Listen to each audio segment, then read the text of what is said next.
They're better together. GitOps and continuous delivery. Join the CNCF on May 8th and 9th in Vancouver for CDCon and GitOpsCon. The event will foster collaboration, discussion, and knowledge sharing by bringing communities to start shaping the future of GitOps and CD. We're excited to offer a special discount code for Cloudcast listeners. Simply use the code PODCAST10 for 10% off when you register.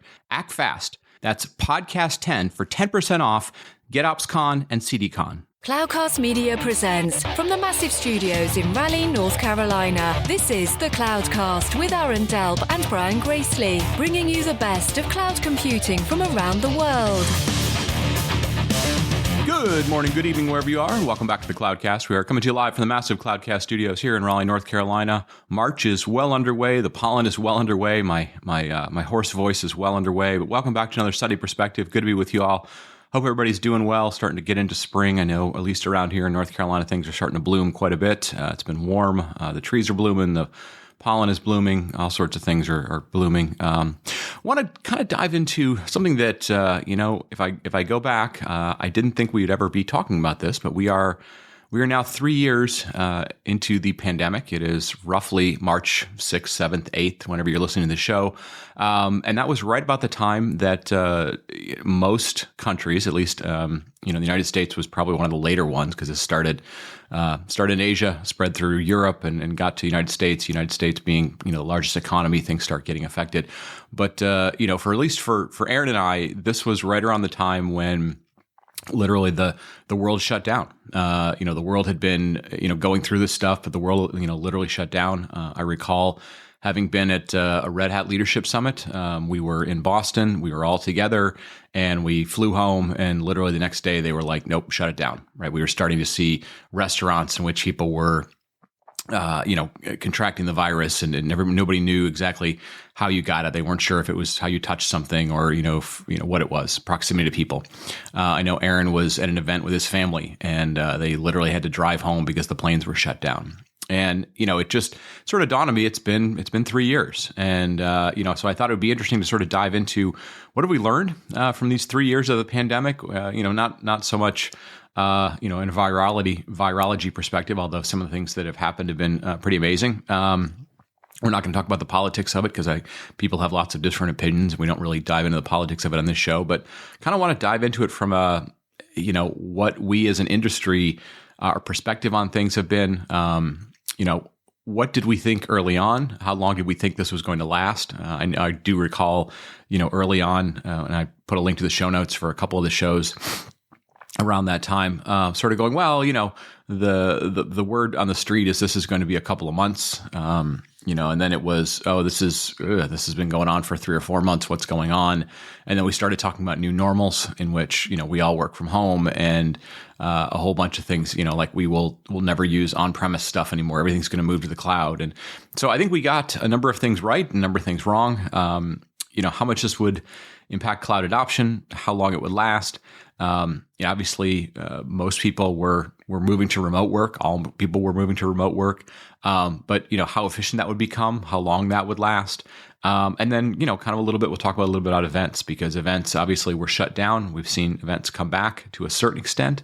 But now we're starting to see some impact on events, that'll have less to do with the pandemic and more to do with just the general economy. So thought I would sort of dive into that as kind of a retrospective, for sort of 3 years anniversary of the pandemic, shutting down essentially the world for, a good period of time, and then really changing a lot of things, both technology-wise, how we work, how we organize, how we collaborate, and we'll dive into that after the break.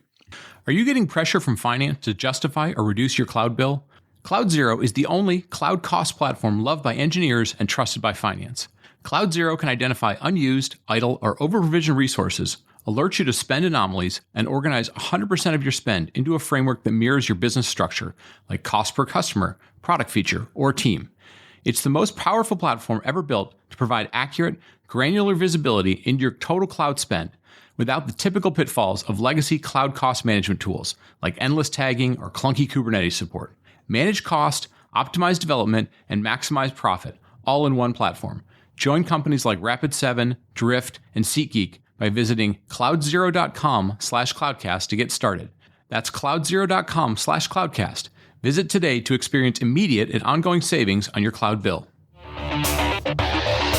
And we're back. And as I mentioned at the top of the show, we're going to dive a little bit into sort of like, good predictions, bad predictions, things that were missed opportunities from the pandemic.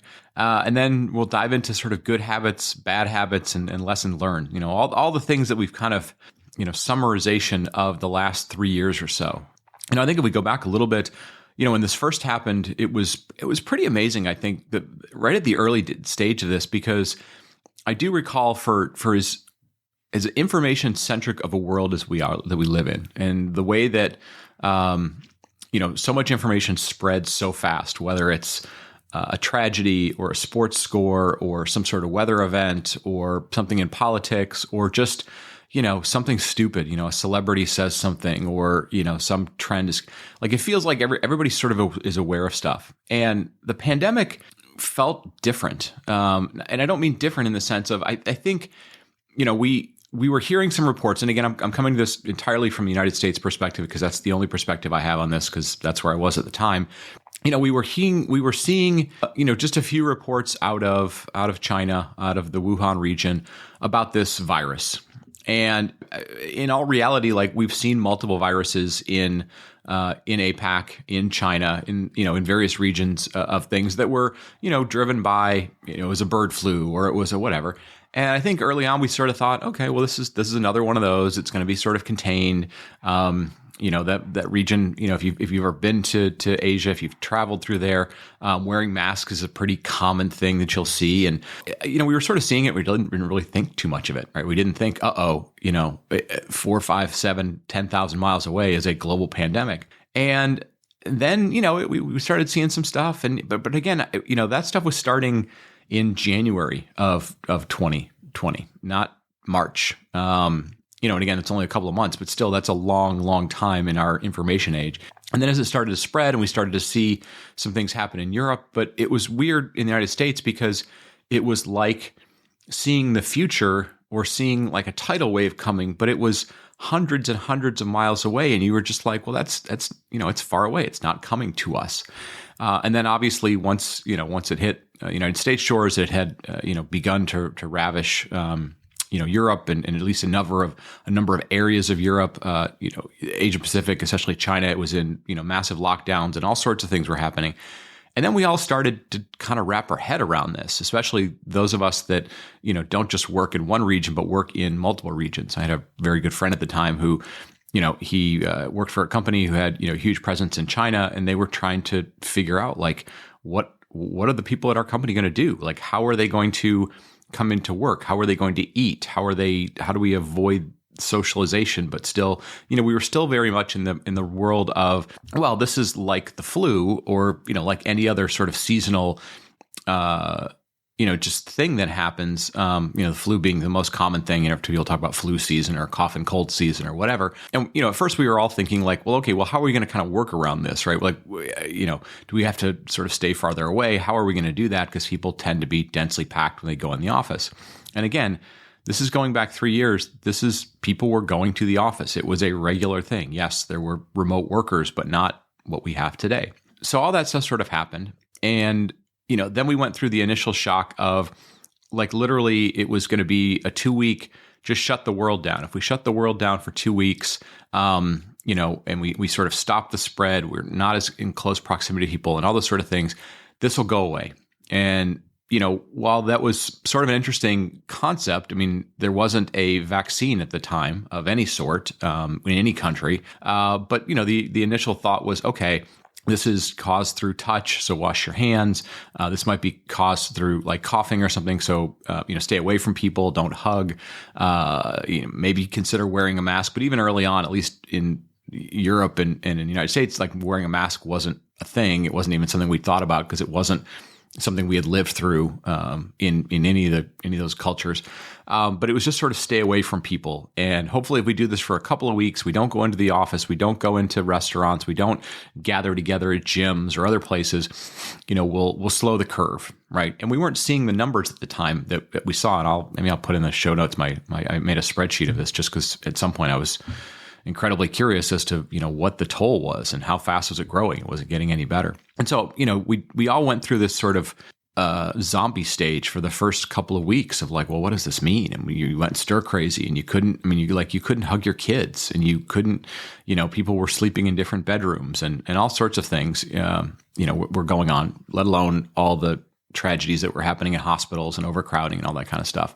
Yeah, so that early on, you didn't know what to think because you couldn't wrap your head around something like this. Like this was this sort of plague, modern day plague that was now killing people all around the world.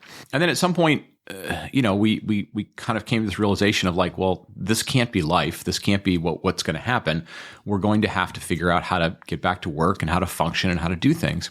And so from a technology perspective, you started doing things that were the most convenient for you, right? It was the rise of Zoom. It was the rise of a bunch of really simple to use services that were SaaS services, Zoom being the poster child for them. School was being done via Zoom, and you were talking to your grandparents and your friends via Zoom. I remember people having, Friday night, hey, let's all get together and just have a beer over Zoom, which, sounds crazy, but that's what we were doing because we were so starved to be talking to people. And even though now we're all completely fatigued by Zoom, like that was like, oh, cool, I can talk to my neighbors because I can't go outside. I'm not supposed to be out and about. I'm not supposed to be doing any of these things. So we began to see, just major shifts into the cloud, right? It was, my other neighbor runs an IT organization, and he was like, hey, we had to figure out how to get remote work for people, and so we were putting VPN systems and other types of things into the cloud that we had never done before. We were a big data center shop, and so you're hearing all sorts of stories. You're hearing all sorts of stories about hey, we have to get back to work. Technology is going to help us. Technology was going to become the savior of, the pandemic. It was going to help us in all these ways, at least from a work perspective, from an economy perspective, right? We started seeing food delivery services and all sorts of, things in which technology could become the center of that universe. And so, at some point we started to get more knowledge about the pandemic. We started to get some sense of like how long this might really last, and the fact that we didn't have, a cure to this anytime soon, and the timelines of the cure were going to be a long time. So, the good news was ingenuity and creativity started to kick in, and people started figuring out like, how do I get back to some semblance of life, some semblance of work, some semblance of learning, and all sorts of things that were kind of our day-to-day life. Like, how do we eat? How do we educate our kids? How do we do business? How do we, whatever it might be. And granted, we didn't figure it out completely. There was all sorts of government involvement, both in terms of, setting rules, helping to provide money in the economy and all that sort of stuff, which is well documented. But we went from the pre-2020 normal to this, kind of zombie state for a few months. And then we started to figure out, well, what will our new normal looks like? Because people started forecasting not this is going to last for a couple of weeks, a couple of months, but like this could last for years. And so, there became this thought process of, well, as much as we don't like it, this is going to become the new normal. And you not only had people moving because they thought, well, we're forever going to work from home, and I don't want to live in an expensive place in Silicon Valley, or I don't want to live where, maybe I don't want to live in a city. I want to get out to where I'm farther away from people because if I'm going to be, if this is going to last for a long time, I want to be in a place where I don't feel so confined. And so, mobile work or remote work just took over. It became the norm. It didn't become the thing that was like, well, 10 of us are here in a conference room.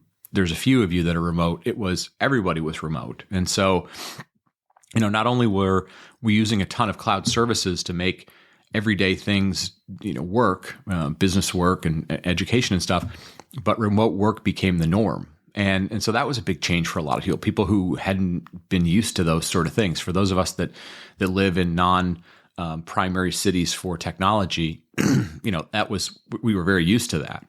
But, we went through all sorts of weird things. We went through, should I leave the camera on? Can I turn the camera off? I don't necessarily want to be all dressed up and get my hair fixed and put on presentable looking clothes. I just want to wear my pajamas because, man, I am exhausted from doing this. Is that okay? What we had to figure out all sorts of new norms of how we were going to work with each other. And, we went from Zoom was the savior, and it was this sort of, life raft, if you will, to it was the burden. It was, it was the anchor around everybody's feet, dragging us down into the water and stuff. So, we went through a lot in that first year or so.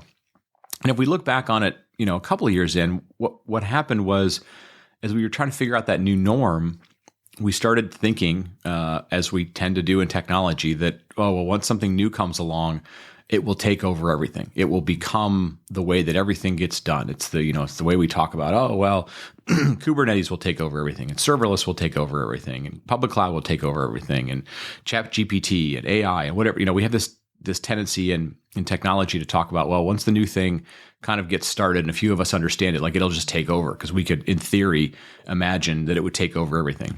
So, we had this perception, and too many companies assume this, that what was going on in the late 2020s and throughout 2022 even was going to become the norm forever, even though the realities of that were, we've got a completely different way the workforce works. The costs of these systems aren't cheaper than the other ones. In fact, in many cases, they're higher, and we're seeing that more and more, a lot of rationalization of cloud costs. But, we just sort of made these assumptions, and we, and because of that, because there was talk of like, this will become the new norm in business, I think a lot of the cloud providers, SaaS providers, so on and so forth, made investments as if that was going to be the case. Now, what was very interesting, and it's probably the crux of us looking back on this, is we made these assumptions and people made investments as if that was going to be the case. This was going to become the new normal. But what they didn't seem to do, and we're seeing the ramifications of that now that the economy is a little softer and so forth, is they made these investments in people instead of making sort of long-term investments in, if you were AWS or you were GCP or you were some SaaS company, like, what does the future look like in 5 years, right? And the company sort of made these investments, not long-term sort of capital investments, long-term, like change the paradigm investments, but they made these what felt like very heavy, people-intensive ways of doing short-term land grabs. We are going to try and find a way to get all the people to come to our cloud right now, but the exact same offerings, the same type of way of doing it. You had companies who forever talked about, like Amazon, forever talked about, the one thing we will always do is we'll always reduce prices, because that's the one thing everybody. Well, they didn't do any of that, right? They didn't do any of that. They didn't necessarily make bigger and bigger investments in CapEx. If you look at their CapEx spend and all the work that like Charles Fitzgerald does in tracking these things, they all made near-term land grab things when the perspective was, this is the new normal. And the crazy thing was, we were spending more and more, not only our own dollars, but, government infused dollars on technology, whether it was laptops or, cloud services or iPhones or whatever it was. And yet most of them didn't make long-term investments. They made short-term investments, what felt like mostly in people. And now we're sort of seeing the ramifications of that, is that, 3 years into this, most of the cloud providers, I think if we went back to 2020 versus now in 2023, look more or less the same. Yes, there's been some changes here and there, and we can talk about Microsoft investing in OpenAI and stuff like that. But like in terms of what they did, it didn't change all that much. Yes, there's again a few things here and there, but they were sitting on so much cash, and they were making so much cash, and they were getting government money for a bunch of things.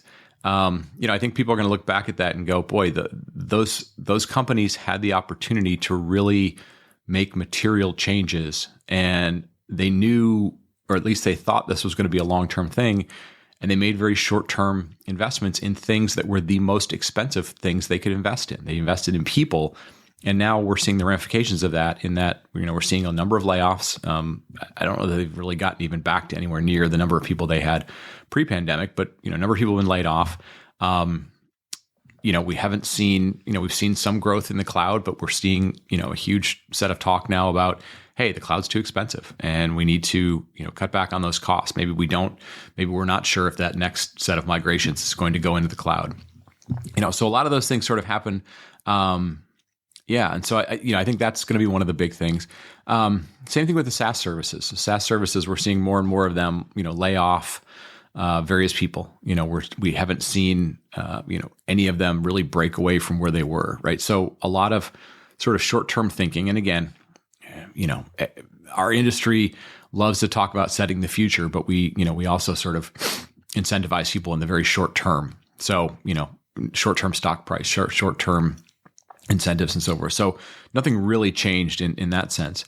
I think the second thing that, really is an interesting thing is we went from, and again, you put this in perspective, 2019, remote work was by no means the dominant way of doing things. In fact, we were seeing more and more companies who were like, hey, we want you in the office. We're going to build better office perks, and we're going to build out, bigger kind of megalo offices, right? The Apple office, the Salesforce office, Google wanted you to be in the office for the most part. Amazon wanted you to be around the office and so forth. So we went from that to everybody's remote.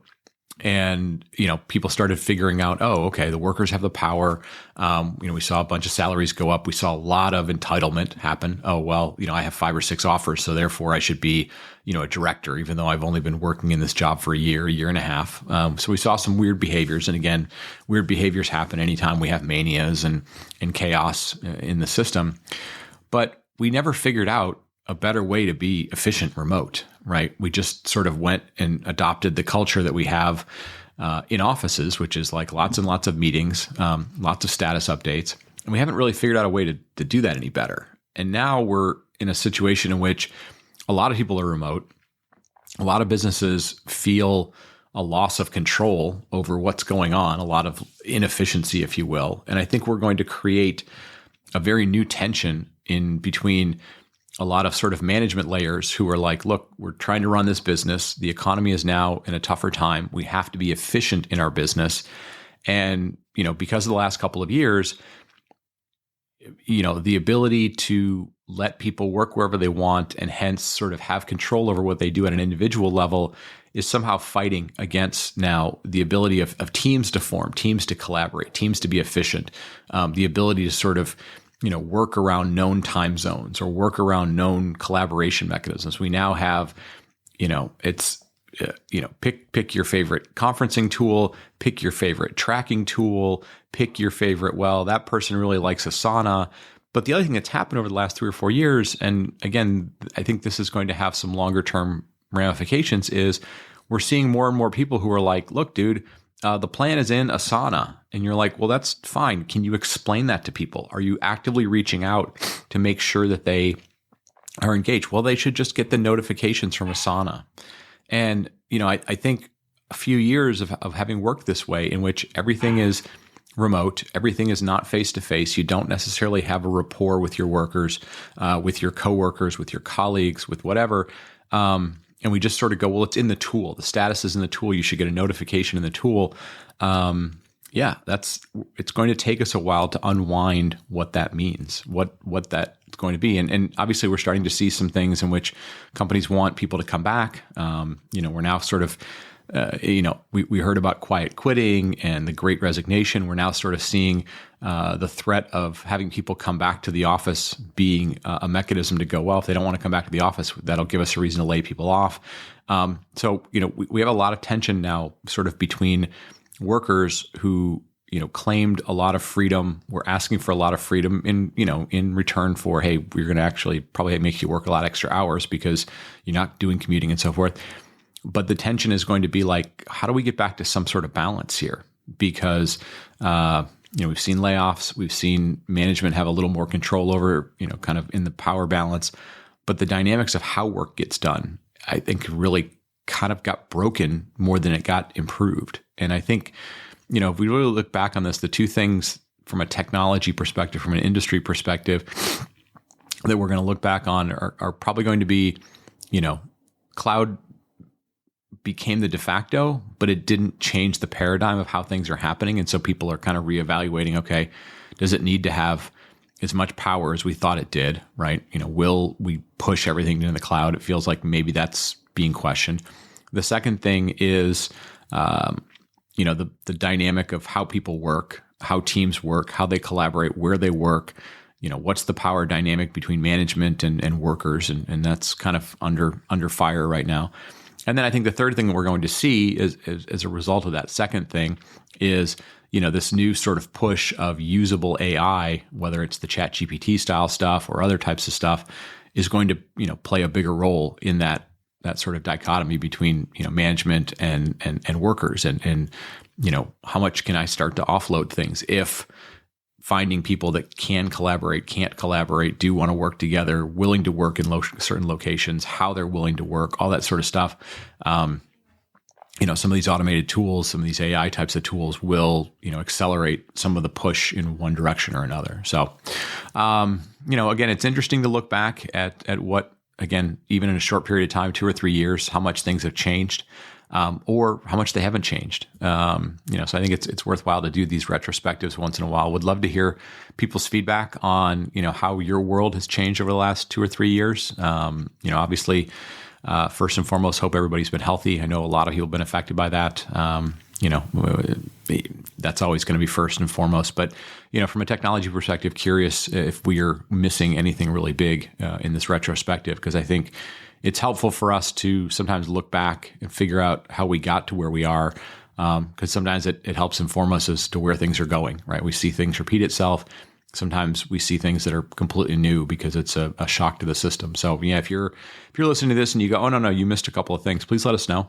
show@thecloudcast.net, hit us up on Twitter @thecloudcastnet on Twitter. But yeah, it's sort of popped up on my calendar. 3-year anniversary. I think it's good sometimes to do a retrospective on things. So with that, I'm going to wrap it up. Hope everybody's having a good Sunday. Hope everybody's having a good March, kicking off March.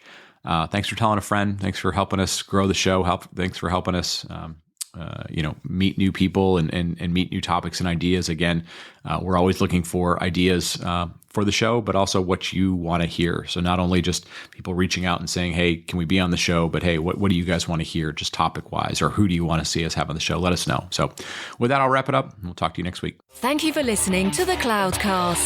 Please visit thecloudcast.net to find more shows, show notes, videos, and everything social media.